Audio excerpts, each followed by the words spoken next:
අද සමාජයේ අපි ගත්තොත් ආතරයිටිස් රෝගීන්ගේ බහුතරයක් අපි දකින්නේ පාද ඇද ගහපු අය.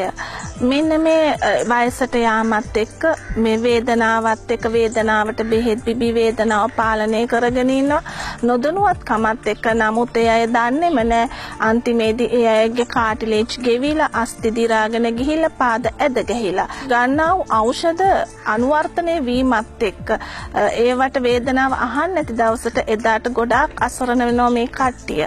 මෙන්න මේ අයට මම දෙන පණිවිඩය තමයි උගොල්ලෝ කුමන වයසක සිටියත් කමක් නැහැ. අපේ මේ හෝමියෝපති වෛද්‍ය ප්‍රතිකාර තුලින් අන්නේ ගෙවුණු කාටිලේජ් වර්ධනය කරගෙන දිරාගෙන යන අස්ථිපටක ගොඩනැගීමත් සමග සම්පූර්ණ වේදනාව නැති කරගෙන අර ඇද ගැසුණු ඔයාලගේ පාද නැවත යථා තත්ත්වයට පත් කරගන්න පුළුවන් බව අද මම මේ සමාජයේ ඉන්න සෑම අසරණච්ච අම්මා තාත්තලටම මම දෙන පණිවිඩයක් මේ හෝමියෝපති වෛද්‍ය ප්‍රතිකාර කියන මේ සුවිශේෂී ප්‍රතිකාර ක්‍රමය තුළින්.